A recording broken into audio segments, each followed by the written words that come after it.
Dante Alighieri, sein Leben in Geschichten. Einleitung: Der Dichter, der zwischen zwei Welten stand.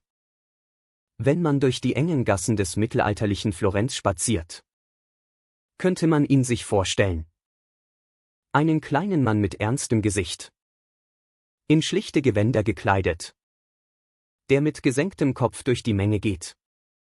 Seine Augen blicken nach innen, als sehen sie Dinge, die für andere unsichtbar sind. Dieser Mann ist Dante Alighieri.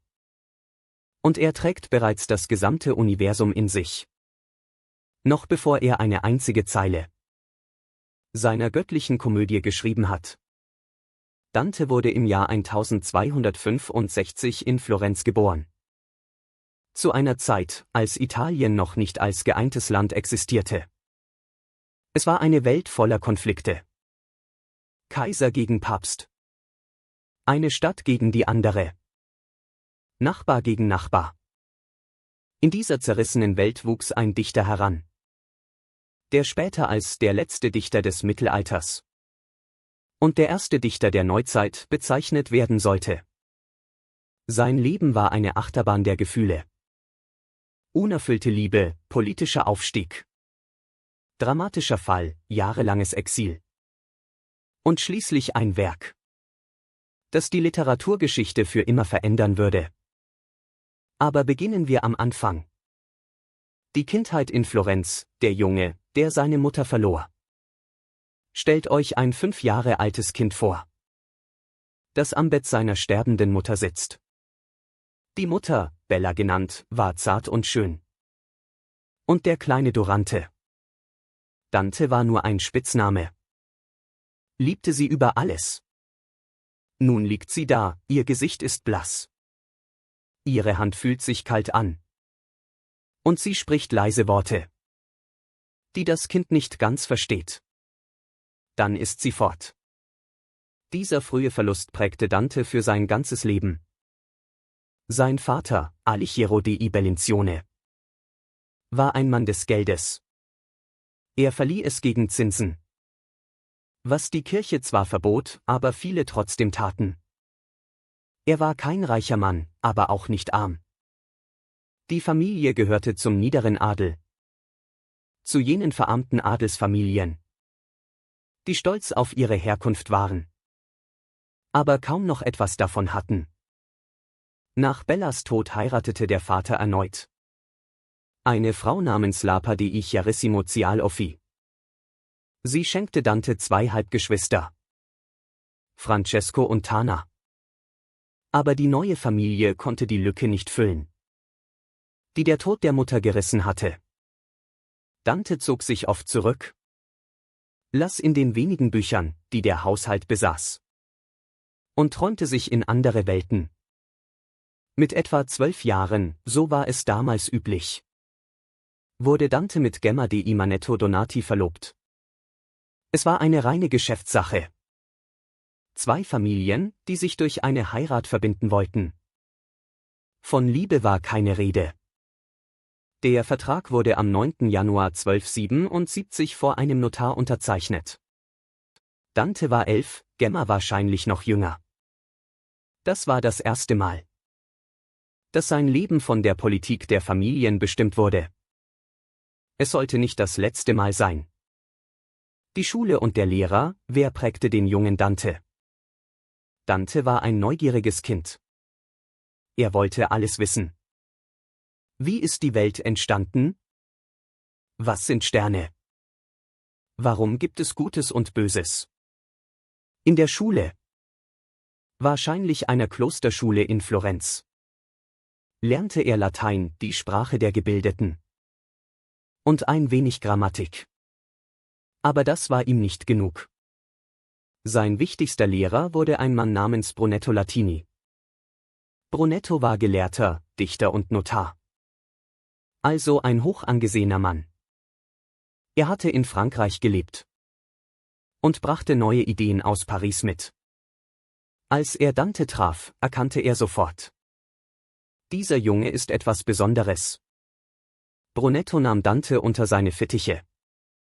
Er zeigte ihm, wie man Briefe schreibt, wie man Reden hält wie man die Werke der alten Römer liest.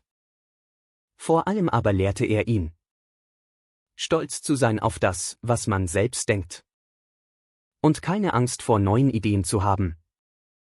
Viele Jahre später, als Dante längst aus Florenz verbannt war und an seiner göttlichen Komödie schrieb, traf er im Inferno, im zweiten Kreis des Fegefeuers, auf seinen alten Lehrer. Dort mussten die Sodomiten für ihre Sünden büßen, indem sie durch einen ewigen Feuerregen liefen. Aber Dante zeigte keine Verachtung für Brunetto. Stattdessen schrieb er: Wenn ich all meinen Wunsch erfüllen könnte, wärst du noch nicht verbannt aus Menschennähe. Denn in der Welt, in jener Stunde, lehrte du mich, wie sich der Mensch verewigt. Und dafür dank ich dir, solang ich lebe. Es sind die herzlichsten Worte, die Dante im ganzen Inferno für einen Sünder findet. Brunetto Latini, der Lehrer, hatte seinen Schüler nie vergessen. Und Dante vergaß seinen Lehrer nicht. Die Begegnung mit Beatrice, ein Moment, der alles veränderte. Es war der 1. Mai des Jahres 1274. Dante war 9 Jahre alt. Und sein Vater nahm ihn mit zu einem Frühlingsfest. Beim Nachbarn, dem reichen Folco Portinari. Die Häuser der reichen Florentiner waren voller Menschen. Es gab Musik, Tanz und gutes Essen. Für den 9-jährigen Dante war es aufregend, zum ersten Mal an einem solchen Fest teilzunehmen. Dann sah er sie. Beatrice, eigentlich war die Tochter des Hauses. Sie war 8 Jahre alt, trug ein kleidsames rotes Kleid. Und als sie an Dante vorbeiging, geschah etwas Seltsames. Dantes Herz begann schneller zu schlagen. Seine Hände wurden feucht. Er konnte den Blick nicht von ihr wenden. In seinem späteren Buch Das neue Leben, La Vita Nuova, beschrieb er diesen Moment so: Da geschah es, dass die Herrin meiner Seele, die von vielen Beatrice genannt wurde, zum ersten Mal vor meinen Augen erschien. Sie war in einem edlen roten Kleid gekleidet. So schön und so ehrbar, dass sie mehr einem Engel als einem irdischen Mädchen glich. Und von diesem Augenblick an herrschte die Liebe über meine Seele. Dante sprach an diesem Tag kein Wort mit Beatrice. Er sah sie nur. Aber dieses Sehen genügte. Von diesem Moment an war Beatrice für ihn nicht mehr nur ein Mädchen aus der Nachbarschaft. Sie wurde zu einem Symbol, zu einer Idee. Zur Verkörperung aller Schönheit und aller Güte. 9 Jahre vergingen, bis Dante Beatrice wiedersah. Er war inzwischen 18, sie 17. Diesmal trug sie ein weißes Kleid. Und als sie an ihm vorbeiging, grüßte sie ihn freundlich. Für Dante war dieser Gruß wie ein Geschenk des Himmels. Er ging nach Hause, setzte sich hin und schrieb sein erstes Gedicht über sie. Aber es war eine seltsame Liebe. Sie trafen sich nie, sprachen nie miteinander, tauschten keine Briefe aus. Beatrice heiratete einen anderen Mann. Einen Bankier namens Simone de' Bardi. Das war normal. Ehen wurden aus politischen und wirtschaftlichen Gründen geschlossen. Nicht aus Liebe. Dante heiratete ja auch seine Gemma. Obwohl er Beatrice liebte. Im Juni 1290, als Dante 25 war, starb Beatrice. Sie wurde nur 24 Jahre alt. Die genaue Todesursache ist unbekannt. Vielleicht eine Epidemie. Vielleicht eine schwere Geburt.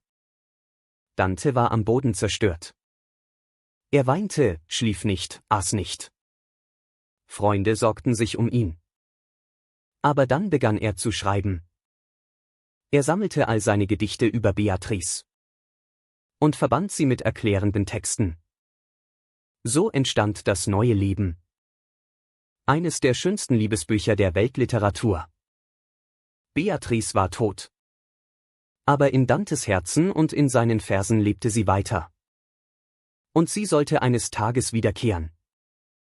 In einem Werk, das noch nicht geschrieben war. Der Soldat, Dante im Kampf. Dante war nicht nur ein Träumer und Dichter. Er war auch ein Mann der Tat. Im mittelalterlichen Florenz musste jeder freie Bürger bereit sein, die Stadt zu verteidigen. Und Dante zog in den Krieg.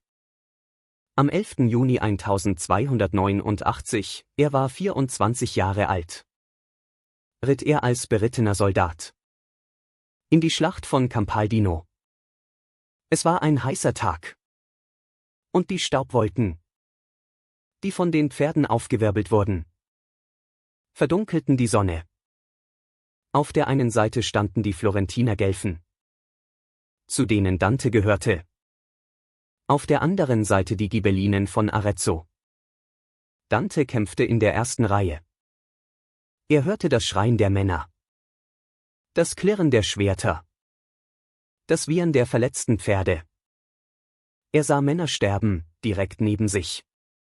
Später schrieb er über diese Schlacht: Hier sah ich, wie Reiter sich zur Flucht wandten. Und Fußvolk fiel. Und wie die Schwerter blinkten. Und wie die Fahnen wehten im Gemetzel. Die Florentiner siegten. Aber der Sieg war teuer erkauft. Tausende Tote bedeckten das Schlachtfeld. Dante hatte zum ersten Mal gesehen, was Krieg wirklich bedeutet. Nur wenige Monate später, im August desselben Jahres, war Dante wieder im Feld. Diesmal ging es gegen Pisa, das die Burg Caprona besetzt hielt.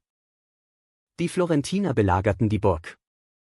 Und Dante war dabei, als die Besatzung schließlich kapitulierte. Er sah die besiegten Soldaten, wie sie mit gesenkten Köpfen aus der Burg zogen, während die Sieger sie verhöhnten. Diese Bilder sollten ihn nie verlassen.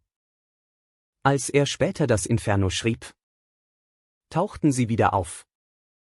Die besiegten Soldaten von Caprona wurden zu den verdammten Seelen, die in den verschiedenen Kreisen der Hölle ihre Strafen erlitten. Der Politiker, Aufstieg und Fall. Nach den Kriegserfahrungen widmete sich Dante der Politik. Florenz war eine Republik, in der die wichtigen Entscheidungen von den Bürgern getroffen wurden.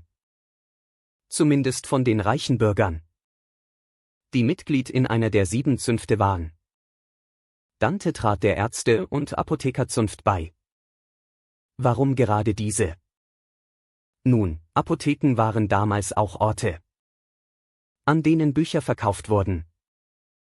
Für einen Intellektuellen wie Dante war das die passende Wahl. Er hatte nun das Recht, politische Ämter zu übernehmen. 1295 begann seine politische Karriere. Er wurde Mitglied verschiedener Stadträte, sprach in Versammlungen, mischte sich in Debatten ein. Florenz war damals in 2 Parteien gespalten. Die weißen Guelfen wollten die Unabhängigkeit der Stadt von Papst Bonifatius VIII. Die schwarzen Guelfen dagegen setzten auf den Papst, um selbst an die Macht zu kommen.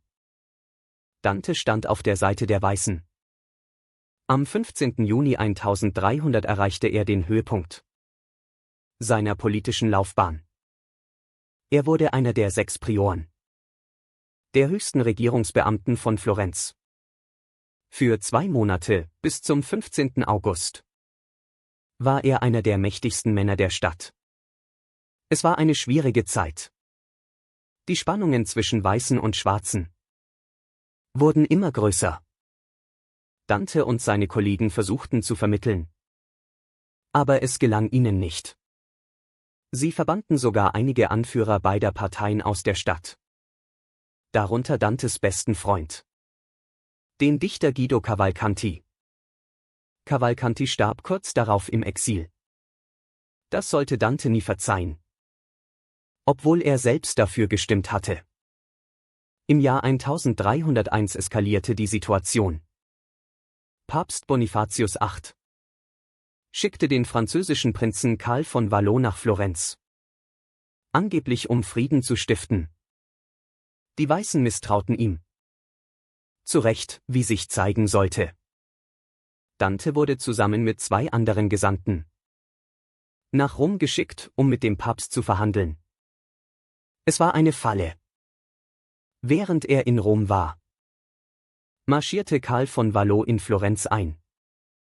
Die schwarzen Guelfen übernahmen die Macht und begannen, ihre Gegner zu ermorden und zu vertreiben. Dante war noch in Rom, als die Nachricht kam. Er konnte nicht zurück. Er war ein Mann ohne Stadt geworden. Das Urteil, verbannt auf Lebenszeit. Am 27. Januar 1302 fällte die neue Regierung von Florenz ihr Urteil über Dante Alighieri. Die Anklage war erfunden. Korruption, Unterschlagung öffentlicher Gelder. Widerstand gegen den Papst. Alles Lügen, aber das spielte keine Rolle. Dante wurde zu einer hohen Geldstrafe verurteilt. Er sollte innerhalb von 3 Tagen zahlen. Wenn er nicht zahlte, würde sein Besitz beschlagnahmt werden. Und wenn er jemals nach Florenz zurückkehrte, sollte er auf dem Scheiterhaufen verbrannt werden. Dante war in Siena, als er von dem Urteil erfuhr. Er hatte das Geld nicht. Und selbst wenn er es gehabt hätte, er hätte sich nicht unterworfen. Er war unschuldig. Ein zweites Urteil, am 10. März 1302, verschärfte die Strafe. Dante und 14 andere Weiße wurden zum Tode verurteilt. Wenn man ihrer habhaft würde, sollten sie lebendig verbrannt werden. Dante war jetzt offiziell ein vogelfreier Mann. Er konnte nirgendwo sicher sein. Freunde in Florenz? Sie wagten nicht, ihm zu helfen. Seine Familie? Seine Frau Gemma und seine Kinder waren in Florenz geblieben. Er würde sie nie wiedersehen. In seiner Verzweiflung schloss er sich zunächst anderen verbannten Weißen an. Gemeinsam versuchten sie, mit Waffengewalt nach Florenz zurückzukehren. Aber die Versuche scheiterten. Und Dante lernte eine bittere Lektion. Mit den falschen Verbündeten ist man allein noch besser dran. Später schrieb er über diese Zeit. Wie bitter ist das Brot des Exils. Wie schwer ist es, fremde Treppen zu steigen. Jeder Bissen Brot, den er aß, erinnerte ihn daran, dass er nicht zu Hause war. Jede Treppe, die er hinaufstieg, führte ihn in ein fremdes Haus, in dem er nur geduldet war. Die Jahre der Wanderung von Stadt zu Stadt. Die nächsten 20 Jahre verbrachte Dante auf Reisen. Er war nie lange am selben Ort. Er lebte in Verona, in Padua, in Bologna, in Lucca. Vielleicht sogar in Paris. Überall suchte er Schutz bei wohlhabenden Gönnern, die ihm Unterkunft und Zeit zum Schreiben gaben. In Verona fand er zum ersten Mal eine gewisse Ruhe. Dort regierte Bartolomeo della Scala. Ein kluger und gebildeter Mann. Er nahm Dante auf und behandelte ihn gut. In Verona begann Dante an einem großen Werk zu schreiben, der göttlichen Komödie. Aber es war nicht einfach, immer von der Gnade anderer abzuhängen. Einmal, so erzählt man sich, war Dante bei einem Abendessen in Verona. Der Gastgeber, ein reicher Adliger, setzte die Gäste nach ihrem Rang an den Tisch. Dante, der arme Verbannte, kam ganz unten hin, fast am Ende der Tafel. Die Diener servierten das Essen. Und als sie zu Dante kamen, war das beste Fleisch schon weg. Ein anderer Gast, der Dantes Platz bemerkte, sagte spöttisch: Warum setzt man einen so berühmten Dichter ans Ende des Tisches? Der Gastgeber zuckte die Achseln. Bei mir sitzen die Leute nach ihrem Rang. Dante stand auf. nahm das Brot von seinem Teller und sagte: Wenn man die Menschen nach ihrem Rang setzt, dann ist das Brot, das ich esse, mehr wert als alles Fleisch auf diesem Tisch. Denn das Brot ist das einzige, das ich mir selbst verdient habe. Dann verließ er den Raum. Solche Geschichten erzählte man sich über Dante.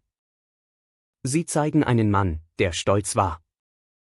Vielleicht zu stolz für einen, der auf die Hilfe anderer angewiesen war.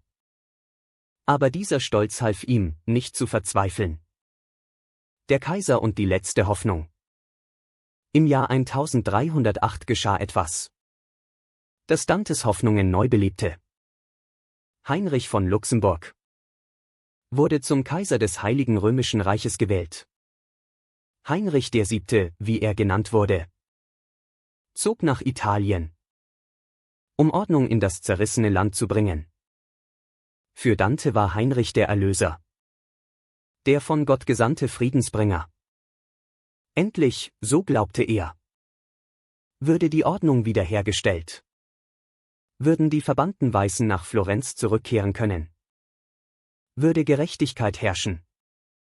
Dante schrieb glühende Briefe an das italienische Volk, in denen er Heinrich als Retter pries.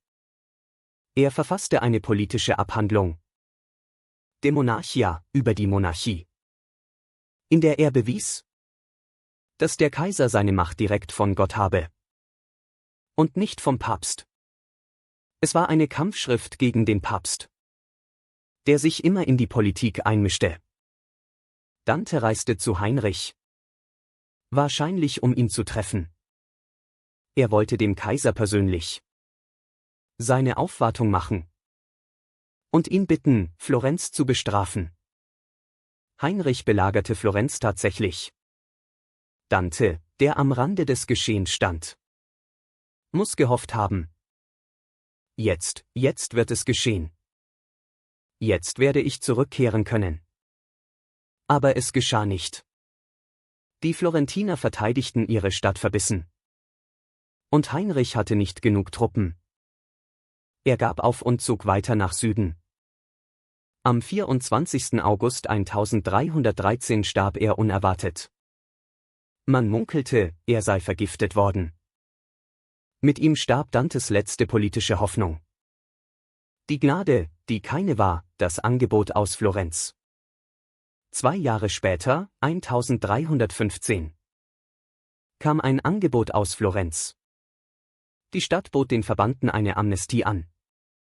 Wer eine Geldstrafe zahlte und eine demütigende Zeremonie über sich ergehen ließ, dürfte zurückkehren. Was war diese Zeremonie? Der Verbannte musste in einem Büßergewand durch die Stadt gehen. Eine Kerze in der Hand, eine Mütze auf dem Kopf. Vor der Kathedrale musste er niederknien und öffentlich seine Schuld eingestehen. Dann würde man ihn symbolisch mit Wasser besprengen als Zeichen der Reinigung. Für die meisten Verbannten war das demütigend. Aber sie taten es. Sie wollten nach Hause. Nicht so Dante. Er schrieb einen wütenden Brief zurück. Ist das die ehrenvolle Rückkehr, die man Dante Alighieri anbietet? Ist das der Lohn für all meine Jahre im Exil? Ich soll wie ein besiegter Feind durch die Straßen gehen, den ich einst als Bürger regierte? Niemals. Wenn ich nicht in Ehren zurückkehren kann, dann kehre ich gar nicht zurück. Ich kann auch anderswo die Sonne und die Sterne sehen. Ich kann auch anderswo über die Wahrheit nachdenken. Brot werde ich auch anderswo finden. Es war eine stolze Antwort.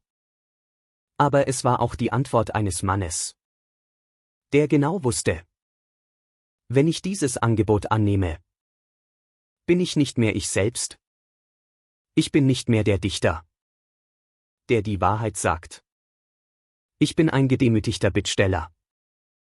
Dante blieb im Exil. Die Geschichte mit dem Schmied, ein Dichter wehrt sich. In Florenz erzählt man sich eine Geschichte aus der Zeit, als Dante noch in der Stadt lebte. Eines Tages ging er durch eine enge Gasse und hörte laute Geräusche aus einer Schmiede. Der Schmied arbeitete an seinem Amboss und sang dabei. Aber was sang er? Er sang Verse aus Dantes Gedichten. Allerdings sang er sie falsch. Er ließ Wörter aus, veränderte andere, machte aus den schönen Versen eine grobe Karikatur. Dante blieb stehen und hörte zu. Sein Gesicht wurde rot vor Zorn. Dann trat er in die Schmiede. Der Schmied sah auf, erkannte Dante und grinste. Ah, der Herr Dichter. Gefällt Ihnen mein Gesang nicht? Ohne ein Wort zu sagen, ging Dante zu der Werkbank, auf der die Werkzeuge des Schmieds lagen. Er nahm einen Hammer, dann eine Zange, dann ein Stemmeisen. Eines nach dem anderen trug er hinaus auf die Straße und warf es in den Dreck. Der Schmied wurde wütend. Was tun Sie da? Das sind meine Werkzeuge. Wovon soll ich leben, wenn Sie sie wegwerfen? Dante sah ihn ruhig an. Du hast meine Gedichte zerstört. Ich zerstöre deine Werkzeuge. Ist das nicht gerecht? Der Schmied verstand. Von da an sang er keine Dante-Verse mehr. Das Ei und das Salz, Dantes Gedächtnis. Dante hatte ein phänomenales Gedächtnis. Das war bekannt. Eines Tages traf er auf der Straße einen Mann, der ihn ansprach. Herr Dante, darf ich Sie etwas fragen? Natürlich. Was ist das beste Essen der Welt? Dante überlegte kurz. Ein Ei, sagte er. Ein Jahr verging. Dante war immer noch im Exil, immer noch unterwegs. In einer anderen Stadt, auf einer anderen Straße, traf er denselben Mann wieder. Der Mann erkannte ihn sofort. Herr Dante! Wissen Sie noch? Letztes Jahr haben Sie mir gesagt, das beste Essen der Welt sei ein Ei. Jetzt habe ich eine zweite Frage. Mit was soll man das Ei essen? Dante lächelte. Mit Salz. Der Mann staunte. Er hatte nicht erwartet, dass sich Dante nach einem Jahr noch an ihn erinnerte. Aber Dante vergaß nichts. Weder Beleidigungen noch freundliche Worte. Weder gute Gedanken noch schlechte. Der Narr und der Weise, eine Lektion in Demut. An einem Fürstenhof, wo Dante eine Zeit lang lebte, gab es einen Hofnarren. Der Narr war reich. Der Fürst hatte ihn mit Geschenken überhäuft. Dante dagegen besaß fast nichts. Eines Tages traf der Narr Dante im Garten. Herr Dante, sagte er mit spöttischem Lächeln. Sie sind der klügste Mann Italiens, sagt man. Aber ich bin reich und Sie sind arm. Wie kommt das? Wenn Sie wirklich so klug sind, warum haben Sie dann kein Geld? Dante sah den Narren ruhig an. Dann sagte er: Wenn ich einen Freund finden würde, der mir ähnlich ist, so wie du Freunde gefunden hast, die dir ähnlich sind, dann wäre ich auch reich. Der Narr verstand die Antwort vielleicht nicht sofort. Aber alle, die zuhörten, verstanden sie. Dante sagte: Du bist reich, weil du unter Narren lebst, die dich für deine Dummheit belohnen. Ich bin arm, weil ich unter Weisen lebe, die mich für meine Weisheit bewundern, aber nicht bezahlen. Die letzten Jahre in Ravenna. Im Jahr 1317 oder 1318 fand Dante endlich eine letzte Heimat. Guido Novello da Polenta, der Herr von Ravenna, lud ihn ein, an seinem Hof zu leben. Ravenna war eine ruhige Stadt an der Adriaküste, weit weg von den politischen Wirren der Toskana. Hier konnte Dante in Frieden arbeiten. Guido Novello behandelte ihn gut, gab ihm ein Haus und genug Geld, um nicht zu hungern. Sogar Dantes Söhne Pietro und Jacopo kamen nach Ravenna, um beim Vater zu sein. Seine Tochter Antonia wurde Nonne und nahm den Namen Beatrice an, nach der Frau, die ihr Vater sein Leben lang geliebt hatte. In Ravenna vollendete Dante sein großes Werk. Er hatte die ersten beiden Teile, die Hölle und das Fegefeuer, schon geschrieben. Jetzt arbeitete er am Paradies. Seite für Seite, Vers für Vers schuf er ein Bild des Himmels, wie es noch keiner gesehen hatte. Beatrice, seine geliebte Beatrice, führte ihn dort durch die 9 Himmelssphären, bis hin zu Gott selbst. Es war, als ob Dante mit jedem Vers näher zu ihr kam. Im Sommer 1321 schickte Guido Novello Dante nach Venedig. Es gab Streitigkeiten zwischen Ravenna und der mächtigen Seerepublik. Und Dante sollte vermitteln.